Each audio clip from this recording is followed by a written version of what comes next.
Chapitre 16. Parle à cette montagne. La majeure partie de ce chapitre nous provient du sermon « Parle à cette montagne ». L'histoire qui suit est tout à fait différente de tout ce qui a pu être raconté jusqu'ici. Frère Branham dira souvent par la suite que cela est la troisième phase de son ministère. Évidemment, très peu de serviteurs de Dieu ont eu le privilège d'accéder à une telle position d'autorité en Jésus-Christ.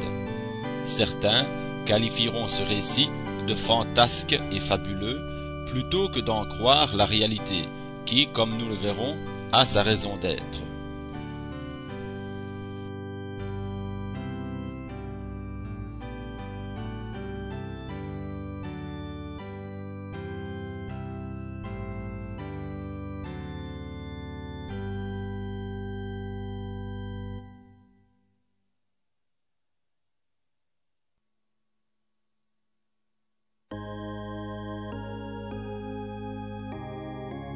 Conversion d'un témoin de Jéhovah.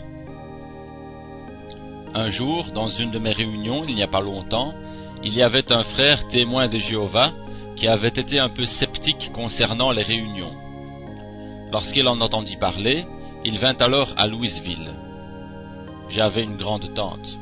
Il amena son garçon et s'assit au fond de la tente. Ce soir-là, pendant la réunion, le Saint-Esprit alla au fond et dit: l'homme assis là-bas derrière s'appelle Banks Wood. Il vient de Crestwood, dans le Kentucky, et il est entrepreneur. Il est témoin de Jéhovah de religion. Il a un garçon avec lui, son nom est David, et il a la polio, une jambe plus courte que l'autre. Ainsi dit le Seigneur, il est guéri. Monsieur Wood ne savait pas quoi faire. Après quelques instants, la mère du garçon dit: David, lève-toi. Et lorsque le garçon se leva, il était tout aussi normal qu'on puisse l'être. Cela convainquit ce frère. Il cessa son travail de charpentier, vendit son entreprise et tout ce qu'il avait. Il acheta une petite maison juste à côté de chez moi, et il vit là depuis. Il vend souvent des livres dans les réunions avec moi. Les membres de sa famille sont des gens très bien, gentils, honnêtes. Leur nom est au-dessus de tout reproche dans l'État du Kentucky. L'un de ses frères, qui s'appelle Lyle, vint donc rendre visite à Banks, parce que celui-ci avait été excommunié à cause de sa foi en Dieu pour la guérison divine. On disait que c'était du diable. Mais le garçon fut guéri, et il est maintenant un jeune homme marié. Lyle vint à la maison de Banks, et il a dû chercher laquelle des jambes étaient atrophiées. Il dit: Banks, tu sais en tant que frère que nous t'aimons tous, mais comment as-tu pu dévier à ce point? Comment en es-tu venu à écouter un prédicateur fanatique et abandonner la foi que ton père t'a enseignée? Celui-ci répondit: je n'ai pas abandonné la foi que mon père m'a enseignée, je crois seulement davantage. Eh bien, répondit Lyle, quelle est l'espèce de charlatan avec lequel tu t'es associé? Banks répondit: il est dehors dans le champ, coupant du foin. Veux-tu lui parler? Lyle répondit: oui, j'aimerais parler avec lui pendant une minute. J'aimerais juste voir ce qu'il a dans le ventre. Monsieur Wood m'appela. J'étais sale et en sueur, et ma salopette portait même les marques blanches de transpiration du jour précédent. J'entrai et il me dit: c'est donc vous le prédicateur qui avez fait dévier Banks? Je répondis: non, monsieur, je n'ai pas fait cela. Je suis son frère en Christ qui prêche l'Évangile. Et nous nous sommes assis pour parler. Ce n'était pas une personne déraisonnable, il était plutôt sympathique. Il me dit: Monsieur Branham, nous avons été élevés dans la stricte foi des témoins de Jéhovah, et notre père enseigne parmi eux. Je dis: c'est très bien, je suis assurément un homme heureux d'entendre cela. Vous avez un beau nom et j'apprécie vraiment un papa qui vous élève et une mère qui vous apprend à être des gens honnêtes et intègres comme vous l'êtes. Et pendant que j'étais là, le Saint-Esprit dans sa bonté et sa grâce me donna une vision et je dis: Monsieur Wood, je vois que vous êtes un homme marié. Vous avez une femme, elle a des cheveux blonds. Vous avez deux petits garçons qui ont environ 6 et 8 ans. Il se tourna vers Banks d'un air tout drôle, puis me regarda de nouveau. J'ajoutai: « Vous pensez que Banks m'a raconté cela? Il ne l'a pas fait. Peut-être savez-vous ceci: vous avez laissé votre femme, et vous lui êtes infidèle. La nuit dernière, vous étiez avec une femme aux cheveux châtain clair, qui est beaucoup plus jeune que vous. Vous étiez ensemble dans une chambre, et voilà qu'un homme frappa à la porte. Vous vous êtes sauvés par la fenêtre, et c'est une bonne chose que vous ne soyez pas allés vers la porte, sinon vous auriez eu une balle dans la tête, parce que cet homme avait un pistolet dans la main. » Lyle tomba sur le plancher. Il savait que Banks ne m'avait pas raconté cela. Il dit: « Monsieur Branham, je veux en savoir plus à ce sujet. » Et là même dans la pièce, le Seigneur Jésus le sauva, et il s'en alla le raconter à son père. Son père lui dit: « Maintenant, c'est toi qui es tout embrouillé. » Voilà donc sa sœur qui vient, et à la première réunion à laquelle elle assiste, elle se convertit, et je l'ai baptisée dans la foi chrétienne. Alors cela fit exploser le papa, et le voici qui vient.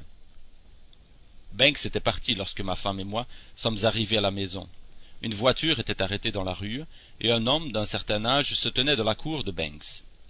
Nous lui avons donc parlé, et il dit: « Je suis monsieur Wood. » Je dis: « Oui, monsieur, mon nom est Branham. Je suis heureux de faire votre connaissance. » Il dit: « Eh bien, je suis heureux de vous rencontrer, monsieur Branham. Savez-vous où est Banks? Il est probablement parti à l'épicerie. Ne voulez-vous pas entrer? » Non, dit-il. Je ferais mieux de rester ici dehors. Je dis: Eh bien, entrez boire un verre d'eau pour vous rafraîchir. Banks sera de retour dans quelques minutes. Et il entra quelques instants. Il me dit: J'aimerais aller pêcher avec vous. Auriez-vous le temps? Oh, certainement, répondis-je. Je voulais l'entreprendre. Cette nuit-là, la pluie tomba comme jamais. Le jour suivant, M. Wood dit: Je ne pense pas que ce soit la peine d'y aller. Les ruisseaux vont être tout boueux. Je dis: Eh bien, nous pouvons y aller pour essayer. Nous avons traversé la rivière, et je priai le Seigneur de m'aider. Je ne voulais pas dire une seule chose concernant la religion. Je voulais le laisser aborder le sujet. Alors, s'il a faim, il en parlera. Lorsque nous avons traversé la rivière, j'eus une vision. Je dis: Monsieur Wood, sachez qu'aujourd'hui, chaque cours d'eau que nous traverserons sera boueux. Lorsque nous arriverons au lac où nous allons, il sera beau et bleu. Nous pêcherons jusqu'à environ 3h30 cet après-midi, sans attraper aucun poisson. Alors je commencerai à prendre du poisson. Je vais en attraper environ 50 livres. Vous allez en attraper un. Votre garçon, Lyle, un aussi. Nous arrêterons de pêcher à minuit. Le matin suivant, nous retournerons encore pêcher. Je prendrai un poisson de grande taille. Les poissons que j'attraperai seront des poissons-chats bleus, et le suivant sera un poisson de grande taille. Ensuite, nous pêcherons le restant de la journée, et nous n'aurons même pas une touche. C'est ainsi dit le Seigneur. Il jeta un coup d'œil vers Banks et fit un petit sourire moqueur, et regarda autour de lui. C'est exactement ainsi que tout se passa. Et quand il partit ce soir-là, après le second soir où nous avions pêché toute la journée, cet homme grimpa sur toutes les rives qu'il pouvait, essayant de faire mordre au poisson. Et il ne put même pas avoir une autre touche. J'avais attrapé environ 25 livres de poissons, 2 d'entre eux pesaient respectivement 5 et 8 livres, pêchés avec un petit hameçon numéro 4 et sans puisette. Si quelqu'un connaît quelque chose au sujet de la pêche, il sait qu'il fallait que ce soit Dieu. Et le père était assis là, regardant et marmonnant quelque chose. Le jour suivant, son fils lui demanda: « Eh bien, papa, que penses-tu de cela ?» Il répondit: « Je suppose que si quelqu'un peut voir le poisson avant de l'attraper, je crois qu'il n'y a pas de mal à cela. » Je dis alors: « Je ne peux pas toujours faire cela, monsieur Wood. C'était pour vous. Maintenant, sans vouloir offenser personne, la Bible déclare: si quelqu'un parmi vous est prophète ou spirituel, si celui-ci prophétise, et que ce qu'il dit arrive, alors écoutez-le. Sans manquer de respect pour M. Rutherford, il a dit que Christ reviendrait en 1914. Ensuite, il a dit que c'était une venue spirituelle, de la même manière qu'il est venu le jour de la Pentecôte. Mais les 4 autres choses qui ne se sont pas accomplies, qu'en dites-vous? Et je l'ai baptisé, il y a environ 3 dimanches, lui et sa femme, dans la foi chrétienne.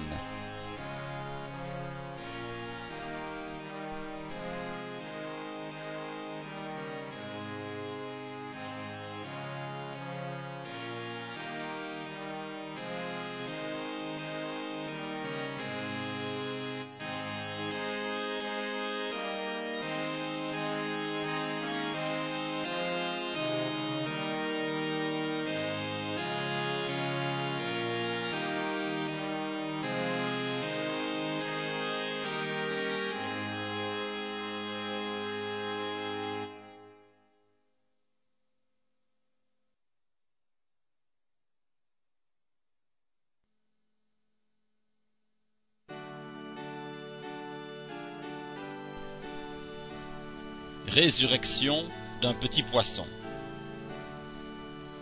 Quelques semaines environ après cela, nous étions encore descendus pêcher à Dale Holler. M. Bankswood dit à Lyle, son frère: « Nous devrions retourner chez cette vieille dame qui a environ 90 ans. Lorsque nous étions des petits garçons témoins de Jéhovah, nous avions l'habitude de descendre là, et elle nous donnait du pain et du beurre. Tu te souviens de ce pain fait à la maison ?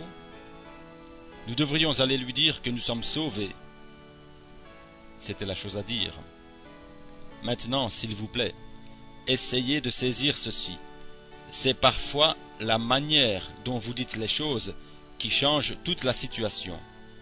Ils avaient dit exactement les bonnes paroles, car à ce moment précis, le Saint-Esprit tomba sur moi de quelque part dans le ciel, et je dis: « Ainsi dit le Seigneur, la résurrection d'une petite vie ou d'une sorte de petit animal va avoir lieu. » Je n'ai pas vu exactement quel animal c'était, mais c'était quelque chose qui, tout à coup, est revenu à la vie.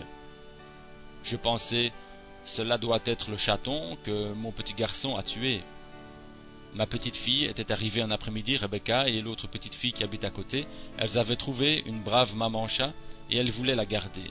Je leur dis d'accord, et elles l'ont mise dans une boîte. Et le lendemain matin, nous avions environ 8 ou 10 petits chatons. Et mon petit Joseph, qui avait alors 2 ans, a voulu en voir un. La petite bête n'avait pas encore les yeux ouverts. Il prit un chaton et le regarda, il le serra et le laissa tomber.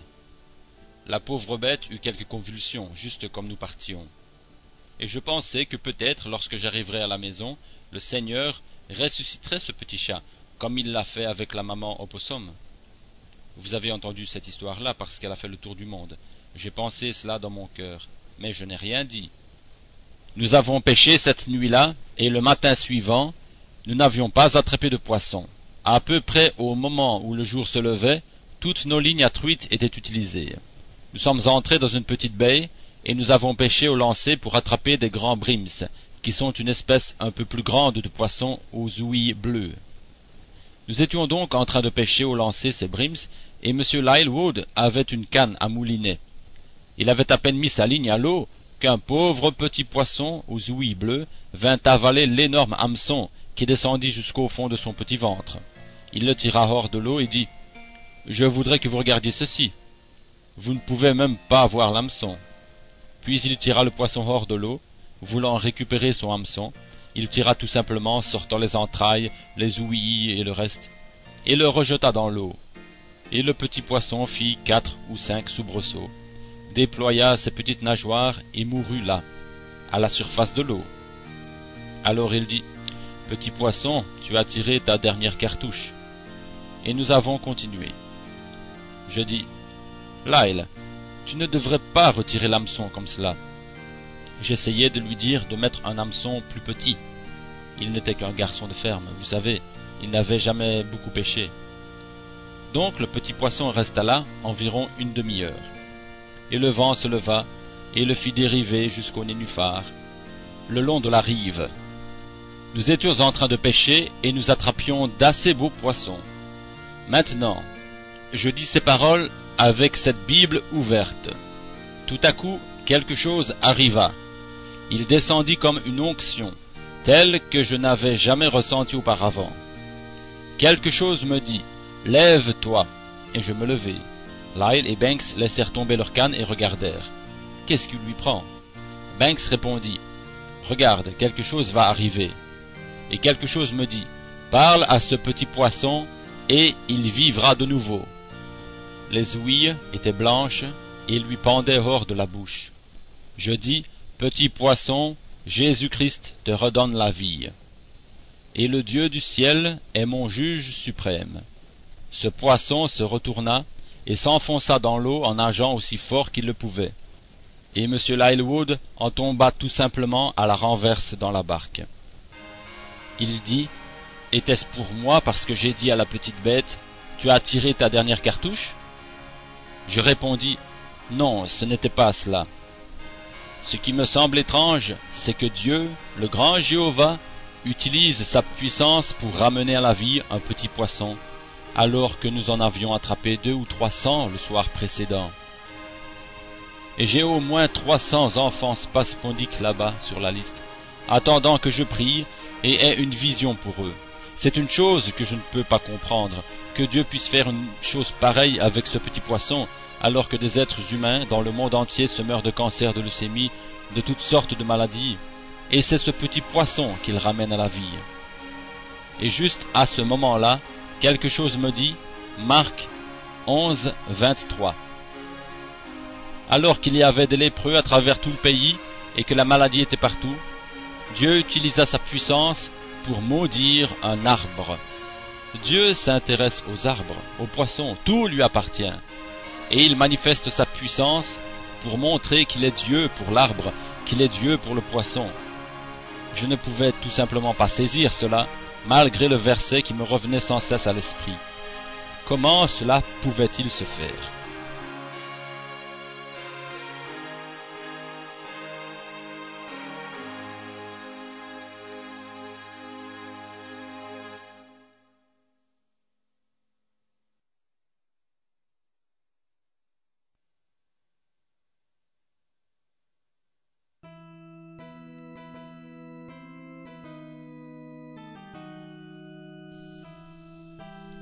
Un piège. Fred Sotman, un ami intime du Canada, vint avec moi dans les Adirondacks, là où je m'étais perdu dans une tempête de neige. Je voulais lui montrer où étaient ma femme et Billy, alors qu'ils attendaient que je revienne. Nous nous tenions là, à côté du petit appentis dans lequel j'avais laissé Meda et Billy, pendant que je chassais l'ours. Je fis quelques pas à l'écart, et l'Esprit du Seigneur vint sur moi, et je commençai à trembler. L'Esprit me dit, « Il y a un piège qui est préparé pour toi. Fais attention à ce que tu vas dire. » Et nous sommes partis de là. Je dis à frère Sotman, « Quelque chose va se passer. » Lorsque nous sommes arrivés à la réunion ce soir-là, je dis à l'auditoire, « Souvenez-vous, ainsi dit le Seigneur, il y a un piège qui est préparé pour moi. Que chacun de vous prie, afin que je sache ce que je dois faire lorsque ceci arrivera. » Et le soir suivant, cela se produisit. Le diable envoya un jeune homme et une jeune fille pour démolir la réunion. C'était dans le Vermont. Nous étions juste de l'autre côté du lac Champlain. La fille paraissait être un peu mongole, et le garçon la tenait. Ils avaient au moins 25 ans tous les deux. Et quand je commençais à prêcher, il la prenait, lui envoyait la tête en arrière, il montait sur elle et l'embrassait, et ainsi de suite, sans s'inquiéter de la réunion. Et les huissiers ne pouvaient pas le faire tenir tranquille. Et je lui dis depuis l'estrade, « Jeune homme, ne faites pas cela. Vous attirez l'attention sur vous pendant que je prêche. » et il se mit à rire de moi. Je pensai, oh, oh, voilà le piège. Je continuai à parler comme si de rien n'était. Et oh, il devint si immoral avec elle, que je dus m'arrêter de nouveau. Je dis, ne faites pas cela, monsieur, s'il vous plaît. Si vous voulez faire l'amour avec la jeune fille, alors quittez le bâtiment. Mais nous sommes ici dans une réunion évangélique. S'il vous plaît, ne faites pas cela pendant que je prêche. Je recommençai, et il fit encore pire. Tout à coup, quelque chose me dit, « Dis ce que tu veux, et cela sera fait. » Je ruisselais de sueur. « Dis, cécité, et il sera aveugle. Dis, mort, et ils l'emporteront dehors. Dis ce que tu veux. » Je ne pouvais pas parler, je ne pouvais pas bouger. Puis cela me quitta. Je pensai, ô Dieu, que dois-je faire? Ce jeune homme se tenait là, le visage blême, et il me regardait. Je pensai, que dois-je dire? Puis je me tournai, et il me sembla qu'avant même que je sache ce que je disais, je dis, je vous pardonne pour votre acte. Et cela devait être exactement ce qu'il me fallait dire. Cette nuit-là, il me fut révélé que j'avais dit les bonnes paroles. Vous savez, un don divin. Vous devez prendre garde à ce que vous en faites. Vous savez, le jeune Jean désirait consumer Samarie par le feu une fois, parce qu'on ne voulait pas le recevoir. Jésus dit, « Vous ne savez pas de quelle sorte d'esprit vous êtes animés. Le Fils de l'homme est venu pour sauver la vie, pas pour la détruire. » Et toute la nuit, ces versets me revenaient à l'esprit continuellement. Je n'ai pas dormi. Mais c'était un piège qui m'avait été préparé par Satan, car il aurait voulu me faire sortir de mes gonds et me faire dire ce qu'il ne fallait pas dire. Mais le Saint-Esprit était là et m'avait prévenu de faire attention à ce que je dirais. Oh, la bonté de Dieu! C'est vraiment sa grâce. Et à partir de ce moment, j'éprouvai un soulagement.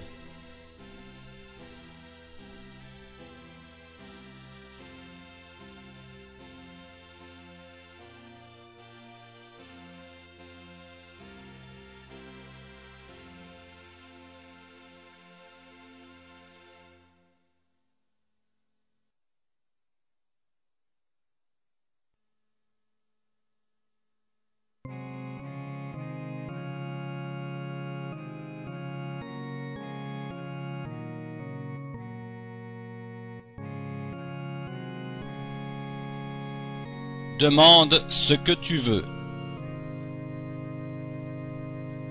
Un jour, cet automne, il y a quelques semaines, je prenais un peu de repos avant de venir à ces réunions-ci et je chassais l'écureuil. Il faut dire que dans notre région, on ne chasse à peu près que le lapin et l'écureuil. M. Sotman était avec moi ce matin-là. Il était venu du Canada pour nous visiter et rester un peu avec nous. Nous étions ensemble à chasser l'écureuil avec M. Wood. C'était le dernier jour où je pouvais aller chasser parce que je devais me rendre à Wyoming le dimanche suivant. La saison allait se terminer le mardi et nous étions le samedi. Nous avions passablement chassé et il y avait beaucoup de chasseurs là-bas en Indiana pour l'écureuil, de sorte que les écureuils étaient complètement décimés. Ce matin-là, c'était un vilain matin. Le vent soufflait et les écureuils ne veulent tout simplement pas sortir ces jours-là. Et j'allais dans les bois et je marchais jusqu'à environ 9 heures. Je ne pouvais rien voir, et il commençait alors à faire vraiment froid. Je pense que c'était exactement le 8 octobre. Et je descendis vers de vieux sycomores. Les écureuils ne vivent pas dans les sycomores, ils se tiennent dans les haies, les chênes, et ainsi de suite, les arbres aux troncs épais, où il y a beaucoup de feuillage. Je marchais le long d'un ruisseau, et je pensais avoir vu un écureuil sur le versant d'une autre crête. Il y avait des champs de maïs et plusieurs fermiers moissonnaient leur maïs là dehors. Je dis, eh bien, je crois que je vais juste m'asseoir ici un petit moment et me réchauffer un peu, parce que j'avais seulement une chemise sur moi et pas de veste. Je me suis donc assis juste entre deux arbres où le soleil plombait sur moi. J'ai posé mes pieds sur l'autre arbre et j'étais dans une position tout à fait confortable. Je pensais, je vais peut-être faire un petit somme. Et juste au moment où je me blottissais contre l'arbre pour me réchauffer, ce verset me revint à l'esprit. Tout ce que vous demanderez en priant, croyez que vous l'avez reçu, et vous le verrez s'accomplir. Eh bien, pensai-je, pourquoi ce verset continue-t-il à me venir à l'esprit alors que je ne peux même pas prêcher sur cela, ne sachant rien à ce sujet? Je ne pourrais pas aller devant une assemblée afin d'expliquer ce verset. Je restai assis là un moment et je pensais, il n'y a qu'une chose à faire. Si jamais je suis appelé à prêcher sur ce sujet, voici comment je m'y prendrai. Je dirai, Jésus a dit cela aux disciples et leur a donné cette autorité. C'était à peu près 1 an et demi avant que l'expiation soit accomplie. Donc si jamais quelqu'un me posait cette question-là, je leur dirais simplement que c'était avant le sacrifice de la croix. C'est tout ce que je sais, car Jésus était encore vivant, et l'expiation n'était pas encore accomplie. Il n'avait pas encore été blessé pour nos transgressions, et nous n'étions pas encore guéris par ses meurtrissures. Donc, il aurait simplement donné ce pouvoir-là avant l'expiation. Tout à coup, quelque chose me parla et dit, « Qu'en est-il des prophètes? Que penses-tu qu'il se passe dans les réunions lorsque tu te tiens là? Es-tu celui qui connaît ces gens? Crois-tu que c'est toi qui peux prédire à ces gens, vous allez faire telle et telle chose, ceci vous est arrivé, et telle autre chose vous arrivera? » Et je pensais, certainement pas, Seigneur, c'est toi. Penses-tu que c'est toi qui parles? Non. Crois-tu que c'étaient les prophètes qui parlaient? Ne viens-tu pas justement de prêcher sur le sujet que les prophètes étaient tellement loin du Saint-Esprit que ce n'était pas eux qui parlaient, c'était le Saint-Esprit en eux qui criait. Quoi que ce soit donc que tu dises, si tu es loin, ce ne sera pas de toi, ce sera le Saint-Esprit qui le dira. Je pensais, eh bien, c'est vrai. Si une personne sanctifiée par le sang de Jésus-Christ peut vivre dans une sphère tellement intime avec Dieu, ce ne serait plus elle qui parlerait, ce serait le Saint-Esprit qui dirait ces choses. À peine avais-je dit cela, que l'onction du Saint-Esprit me frappa comme jamais dans toute ma vie. Je me levai debout et j'eus très peur, et quelque chose me dit, « Voilà, ceci est le début de ton nouveau ministère. Maintenant, demande ce que tu veux, et cela te sera accordé. » Dieu sait que je désire être raisonnable, juste, honnête, fidèle et véridique. Je pensais, je ne veux pas dévier dans quelque chose.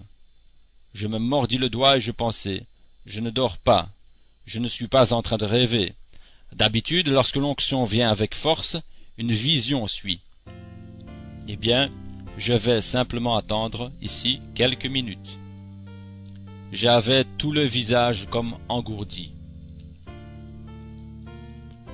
Puis quelque chose me dit, « Demande ce que tu veux, et cela te sera accordé. » Je pensais, « Où êtes-vous, monsieur ?» Et je l'entendis de nouveau. « Demande ce que tu veux, et cela te sera accordé. Je suis en train de confirmer les choses que je ferai. » J'avais l'impression d'avoir perdu la raison. Je pensais, à qui est-ce que je parle? Je ne vois personne. Où est cette lumière? D'habitude, c'est à elle que je parle, mais il n'y a pas de lumière ici. Qui êtes-vous et que voulez-vous? Je pensais à ce verset Marc 11, 23. Demandez ce que vous voulez. Je me dis, que pourrais-je faire? Peut-être ai-je perdu la raison. Et quelque chose me dit tout aussi distinctement que vous entendez ma voix. N'es-tu pas en train de chasser? Et tu n'as pas de gibier. Je dis, c'est vrai, Seigneur. Si j'ai fait quelque chose de mal, pardonne-moi, mais est-ce toi? Es-tu en train d'essayer de me faire comprendre ce verset? est-ce cette autre marche vers laquelle nous avançons? Tu m'as donné une vision, et tu m'as dit qu'elle s'accomplirait quelque part dans une tente. Est-ce à quoi cela conduit?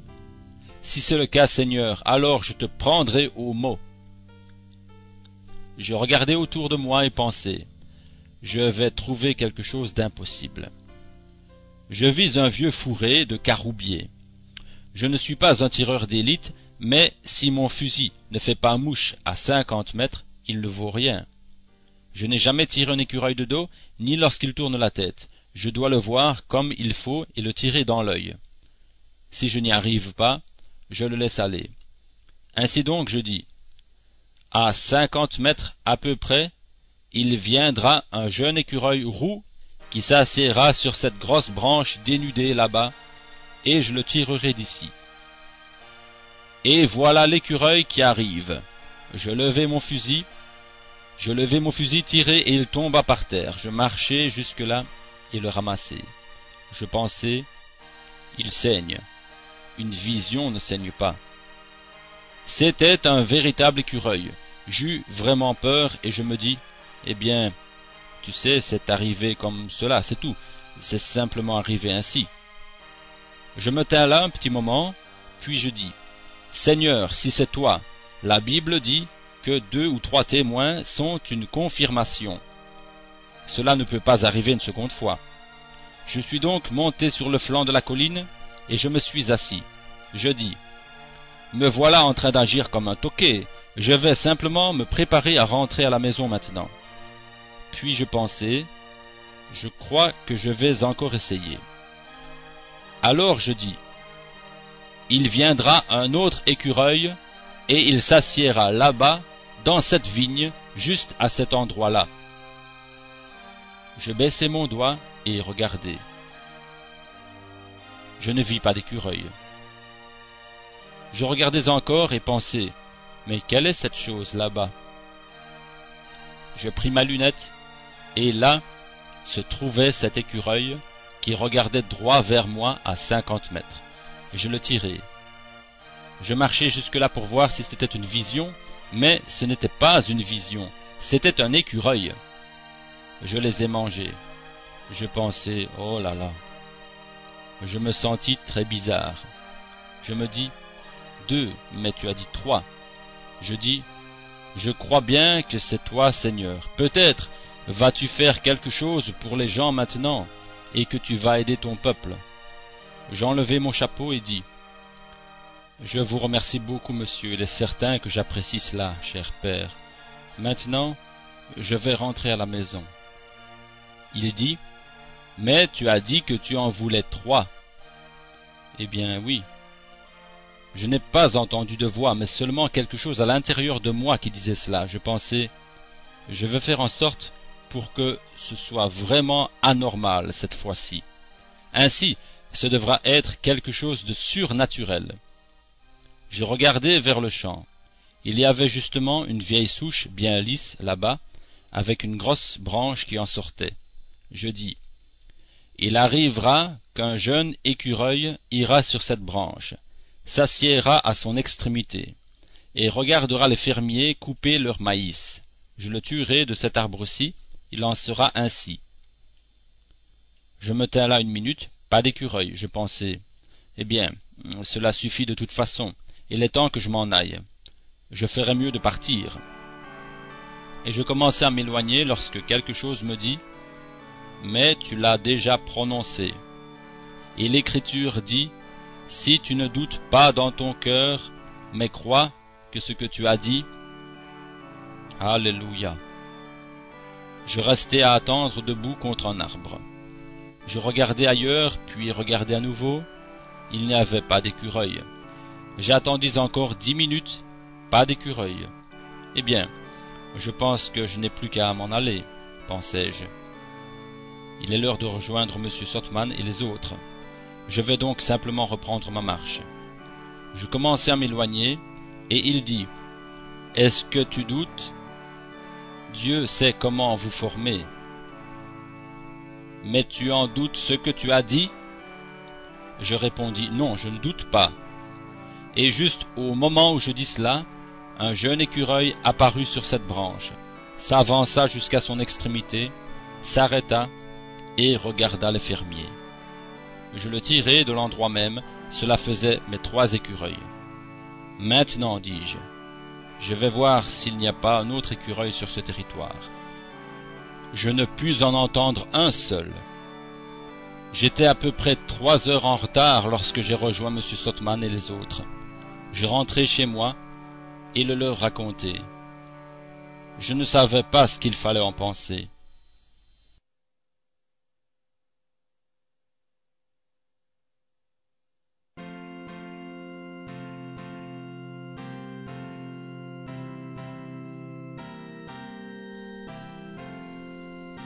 Des écureuils créés pour la 2e fois.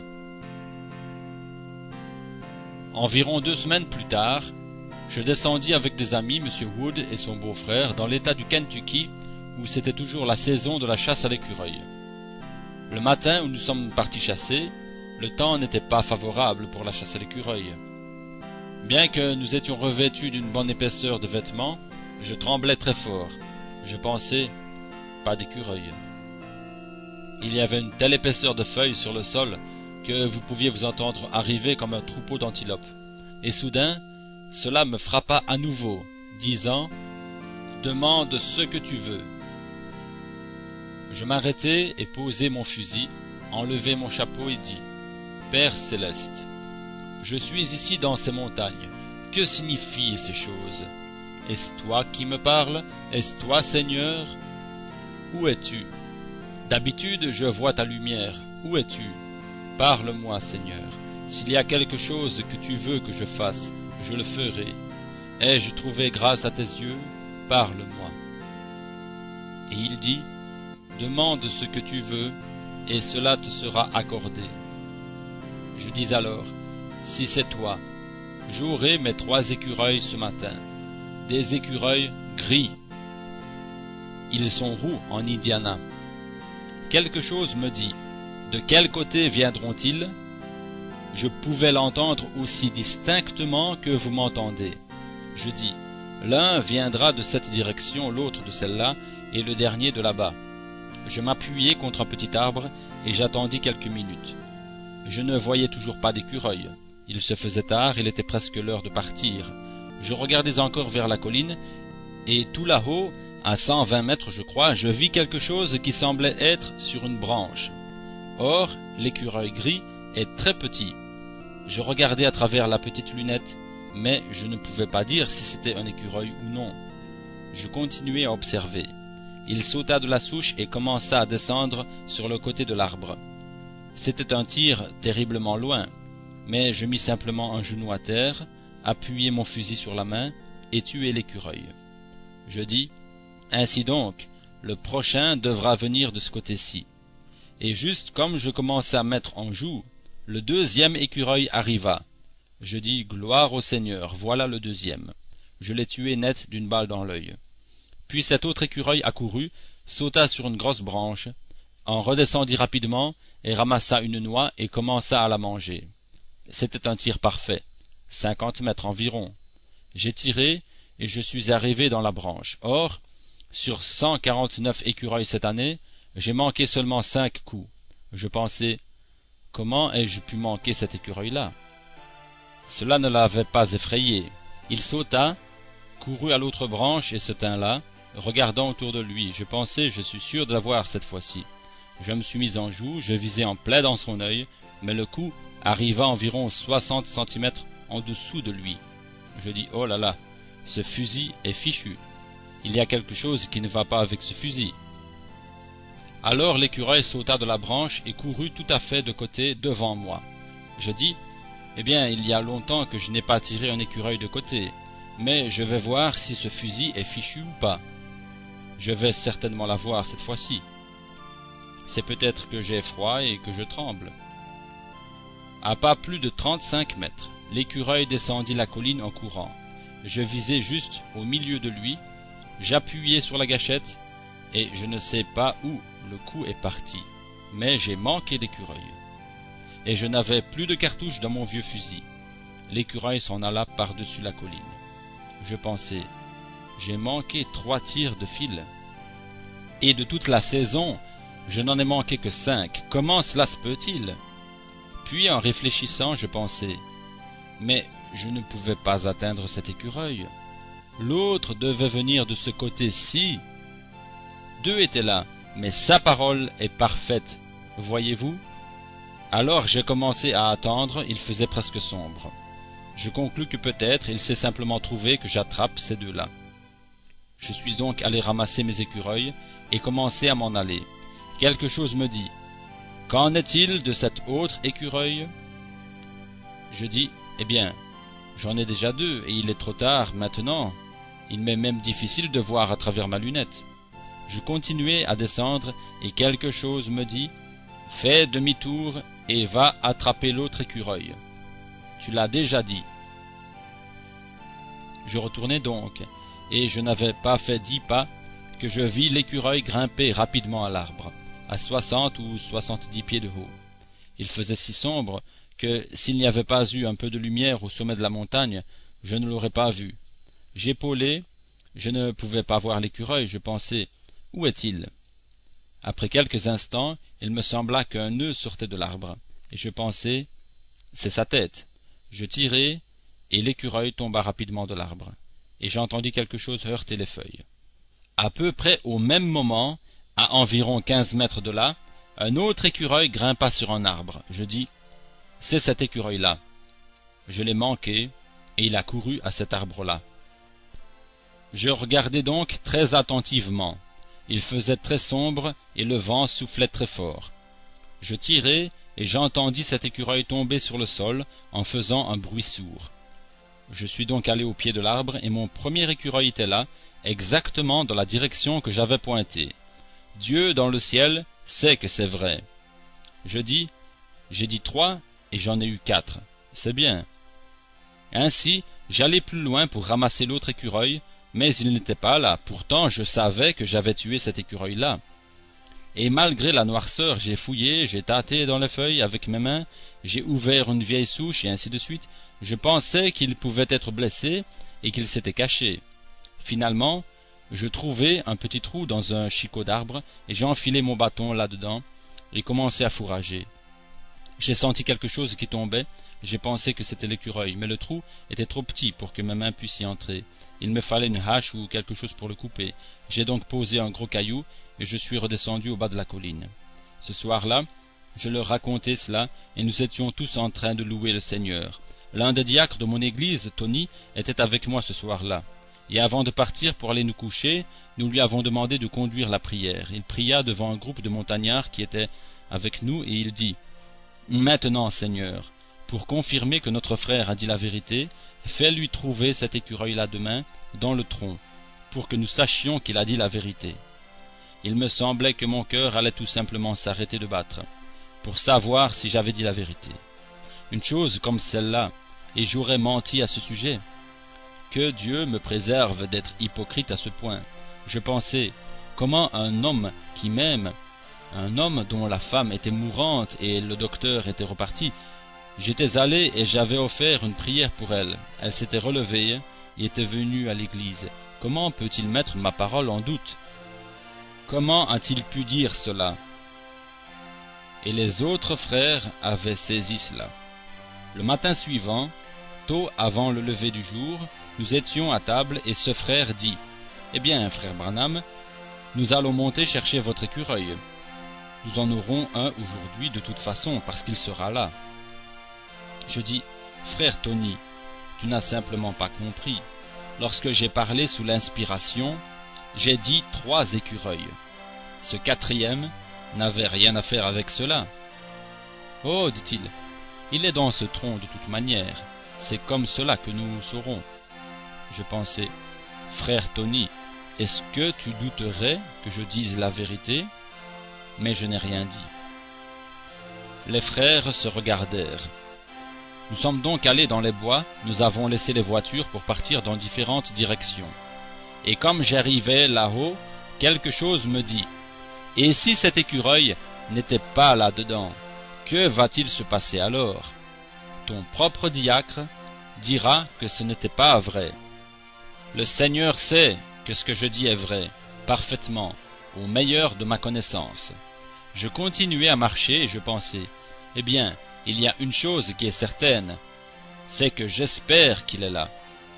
Je n'avais rien dit au sujet de cet écureuil-là. C'était certain au sujet des 3 écureuils, mais le 4e n'avait rien à faire là-dedans. Mais le Seigneur sait comment vous former et ce qu'il faut faire. Et pendant que je montais là-haut, cette onction me frappa à nouveau et dit, « S'il n'y est pas, dis qu'il y soit, et tu trouveras l'écureuil. » Je dis, « Seigneur, je te prends au mot maintenant. » Puis j'ajoutai, « Je trouverai l'écureuil. » Je pensais, « Je n'ai plus besoin d'avoir peur. » J'ai dit, et le Seigneur a dit, que lorsque cette onction viendrait sur moi, et que je dirais quelque chose, il en serait ainsi. Donc j'y vais. Je montai là-haut, j'enlevai le caillou recouvrant le trou, et commençai à tâter là-dedans. J'avais un grand couteau de chasse, et j'ai agrandi suffisamment le trou pour y passer la main. Je vis alors que j'étais en train de soulever les racines qui se trouvaient dans cette vieille souche. Je pensais, oh là là, nous devons être là-bas à 9 heures précises. Il y avait du blizzard ce matin-là, c'était terrible. Eh bien, pensai-je, il n'y a qu'une chose que je puisse faire pour le prouver, Seigneur. Cela n'était pas de ta faute parce que toi, quand tu m'as dit de parler, j'ai parlé pour ces 3 écureuils, et les 3 étaient là. Mais frère Tony a simplement mal compris, c'est tout. Je vais redescendre et le prendre avec les autres frères, les faire venir ici et leur montrer où est le tronc d'arbre pour qu'ils sachent que je pensais avoir raison. J'ai dit la vérité quand j'ai dit que je savais que l'écureuil était là. Et je descendis la colline. Alors quelque chose me dit, « Mais tu as dit en montant que tu trouverais l'écureuil. » Je pensais, « Où pourrais-je le trouver? Voilà les bois, il n'y a plus une feuille sur les arbres, il n'y a qu'une chose, c'est qu'il soit caché sous cette souche. » Et j'en ai enlevé chaque petit morceau. Il n'y avait pas d'autre trou dans l'arbre nulle part. C'était le seul endroit. Mais il dit, « Mais tu as dit que tu le trouverais. » Alors je tassai les feuilles tout autour avec mon pied, et je pensais, « Oh Billy, je crois que tu as pris la chose au tragique. » Tandis que je m'en retournais, il dit, « Mais tu as dit que tu le trouverais. » Je pensais, « C'est vrai, cette onction était sur moi, et j'ai dit que je trouverais l'écureuil. Et si c'est une confirmation de mon ministère qui commence, alors l'écureuil doit se trouver quelque part ici. Mais je ne peux pas le trouver, où est-il? » Quelque chose dit, « Regarde sous ce morceau d'écorce. » Je le soulevai en me disant, « Gloire au Seigneur, il est sous cette écorce. » Mais il n'y avait pas d'écureuil. Alors je pensai, « C'est bizarre. Cette même inspiration qui m'avait dit que les 3 seraient là, la même inspiration était sur moi quand j'ai dit que ce serait là. Ainsi l'écureuil doit être là. » Je regardai encore, et je vis juste quelques poils gris qui dépassaient de dessous les feuilles. Mon écureuil était là. Maintenant, parlez-moi d'un petit Irlandais poussant des cris de joie. Vous auriez dû m'entendre descendre cette colline. J'étais vraiment un homme heureux. Je rentrai et en parlai aux miens. Tous se réjouissaient, et frère Tony ajouta, « Frère Branham, je ne savais pas que j'avais prié de cette manière-là. » Je dis, « Mais tu l'as fait. » Et frère Charlie et les autres en parlaient, disant qu'il avait effectivement prié de cette façon-là.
donne-lui ce qu'elle demandera. Le samedi après-midi, je me suis rendu dans la maison d'un homme qui a une fille infirme. Elle est liée par la polio depuis son enfance et elle a une trentaine d'années. J'ai prié plusieurs fois pour elle. J'ai vu des infirmes presque dans le même état qu'elle être guéris alors qu'ils étaient assis juste à ses côtés. C'était une famille vraiment bien. Oh, si j'avais le temps de vous raconter l'histoire de son père. 4 docteurs étaient passés et avaient déclaré qu'il n'y avait plus d'espoir. J'avais prié et demandé au Seigneur de le reprendre, mais en rentrant à la maison, j'eus une vision. C'était un prédicateur qui riait de lui parce qu'il croyait à la guérison divine. Il me dit, « Dis à Monsieur Wright, ainsi dit le Seigneur, il creusera la tombe de ce prédicateur qui a ri de lui. » Et il l'a fait. Et aujourd'hui, Monsieur Wright est vivant, en bonne santé et heureux. Mais cette jeune femme affligée, assise là, je n'ai jamais pu comprendre pourquoi il ne me donnait pas de vision pour elle. J'étais descendu pour prendre le vin de la communion que le frère Wright avait fait pour l'église. Alors cette fille me demanda, « Frère Branham, est-ce que vous voudriez m'apporter un lièvre avant de partir ?» Je répondis, « Bien sûr, Edith. Frère Wood et moi irons te trouver un lièvre. » Nous nous sommes absentés quelques moments et avons tué 2 lièvres, puis nous sommes revenus. Madame Wright avait préparé le dîner et sa fille, qui est veuve, était venue l'aider. Elle vit tout en haut de la colline, dans une petite maison n'ayant que 2 pièces. Vous ne pouvez pas savoir combien elles sont pauvres. Son mari, un alcoolique, est mort il y a 2 ans, écrasé sous son propre tracteur. Elle avait 2 adolescents qui étaient en train de prendre la mauvaise voie, n'ayant plus de père. Et cette pauvre petite femme, une chrétienne humble et tranquille, je ne l'ai jamais entendue élever la voix de sa vie. C'était si déchirant de la voir bêcher le sol pour cultiver du maïs afin de nourrir ses enfants. Et nous étions assis à table en train de parler. Et ils ont une chambre là-haut que j'appelle ma chambre lorsque j'y vais. J'étais auparavant pasteur de l'église baptiste de Milltown. Ainsi j'avais une chambre chez les Wright. Et en parlant des visions, je dis, « Ce sera une foi que Dieu devra me donner, parce que lorsque cette onction vient sur moi, cela me semble être comme si une super foi se lève en moi, quelque chose qui ne laisse pas subsister l'ombre d'un doute. Je crois que c'est exactement comme avec les visions que j'ai eues. Lorsque le Seigneur me dit dans une vision « Va faire une certaine chose », eh bien, il n'y a pas de doute dans ma pensée, je vais simplement le faire. Cela n'a jamais failli, ainsi cela doit arriver. Ceci peut paraître insensé, mais si le Seigneur me disait que George Washington allait se lever demain matin de sa tombe du cimetière national, j'inviterais le monde entier à venir voir cela s'accomplir. C'est vrai, je le crois. Il ne m'a jamais trahi. Et j'ai des visions depuis l'âge de 18 mois, et pas une seule fois elles n'ont failli. Et cela n'arrivera jamais parce que c'est Dieu. Ainsi je leur disais, si le Seigneur me disait qu'une certaine chose va arriver, telle que la guérison de votre sœur infirme qui se trouve ici, la petite Edith, ils étaient de pauvres gens, mais j'étais le bienvenu. On m'offrait un grand bol de haricots, accompagné de pain de maïs et d'oignons coupés en rondelles, et j'aime tellement ça. J'ai été élevé avec cela. Je mangeais et passais un bon moment. Monsieur Wright était octogénaire. Et Madame Wright avait dans les 70 ans, ayant cette fille affligée. C'est pourquoi je faisais tout ce que je pouvais pour ces pauvres gens. Nous parlions de la construction de la nouvelle église là-bas, le tabernacle, lorsque M. Wright me demanda « Comment progresse le financement du tabernacle ?» Je répondis « Frère Wright, je n'y suis pas assez souvent pour le savoir. » Il me dit alors « Vous savez quoi? Hattie a voulu donner une contribution de $50 pour cette église, et frère Robertson, l'un des administrateurs de l'église, ne voulut pas qu'elle les donne, disant qu'il lui fallait 6 mois pour ramasser $50 dans ces collines-ci, mais elle en a donné 20. Je pensais, j'ai $20 ici dans ma poche que Maida m'a donné pour acheter des œufs. Je vais simplement lui donner avant que je m'en aille. Je vais les laisser quelque part pour qu'elle les voie. Quelque chose me dit, Mais ton Seigneur se tenait un jour contre un mur, et vit un homme riche mettre des milliers de dollars dans un tronc. Et une petite veuve s'approcha, et elle avait seulement 3 sous, tout son avoir. Et qu'aurais-tu fait si tu t'étais trouvé là? Tu aurais vu cette pauvre veuve mettre ses 3 sous? Tu aurais couru et dit, « Oh non, sœur, ne faites pas cela, parce que nous en avons suffisamment là-dedans. » Mais Jésus ne lui a jamais dit de ne pas le faire. Il l'a laissé faire cela, parce qu'il savait qu'il avait quelque chose pour elle plus tard. Nous nous trouvions dans un petit appentis qu'ils avaient fermé et muré, pour essayer d'en faire une pièce supplémentaire. Les murs étaient recouverts de bardeaux et la maison était percée de trous. Je leur disais que la seule explication pour ces écureuils, c'est comme en Genèse 22, lorsqu'Abraham eut besoin d'un sacrifice à la place de son fils. Et lorsque Dieu l'empêcha de sacrifier son fils, un bélier se trouvait là. D'où venait ce bélier? Ils étaient à 160 kilomètres de toute civilisation. En ces jours-là, la seule façon de voyager était soit à dos d'âne ou à pied, et Abraham avait marché pendant 3 jours. Et en plus, ce bélier était au sommet de cette montagne, où il n'y avait pas d'eau. Que faisait là ce bélier? Il aurait dû être tué par des bêtes sauvages, puisqu'il était loin de toute civilisation. D'où venait ce bélier? C'est pour cette raison qu'Abraham appela l'endroit Jéhovah Jireh. Le Seigneur pourvoira un sacrifice pour lui-même. Il est capable de l'appeler à l'existence. J'ajoutai, si le Seigneur confirmait là mon ministère, pour me faire savoir qu'il allait venir en aide à son peuple par mon intermédiaire, j'avais besoin d'un écureuil de même qu'Abraham avait besoin d'un bélier, et je crois que Jéhovah Jireh le mit là par sa parole parlée. De toute façon, ce n'était pas moi, parce que je ne savais pas ce que je disais, il l'a dit lui-même.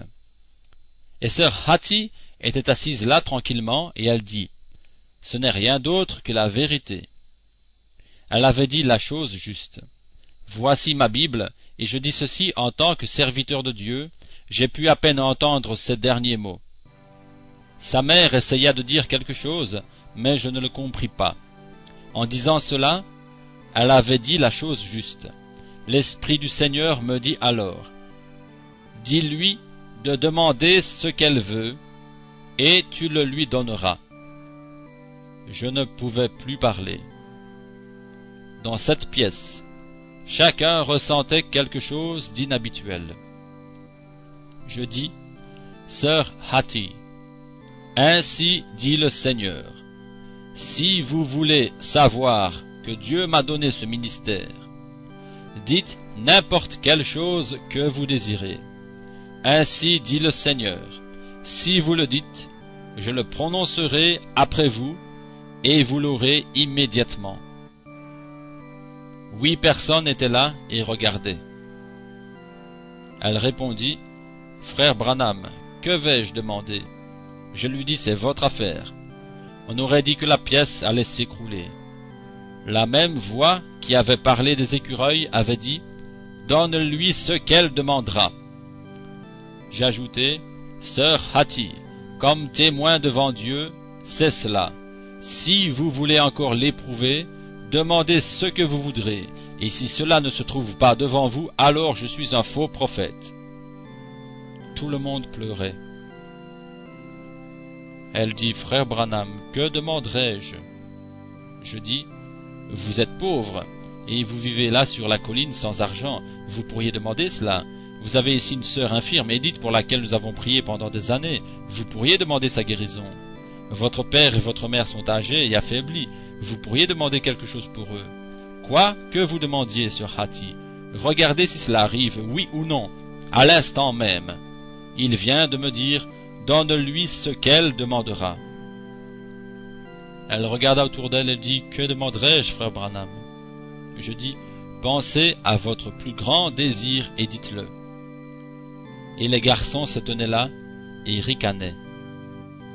Elle dit, « Le plus grand désir que j'ai, c'est le salut de mes 2 fils. » Je dis, « Je vous les donne au nom du Seigneur Jésus-Christ. » Et ces deux jeunes adolescents à l'esprit moderne, qui haïssaient la cause même de Christ, se saisirent l'un et l'autre et se mirent à crier les bénédictions de Dieu.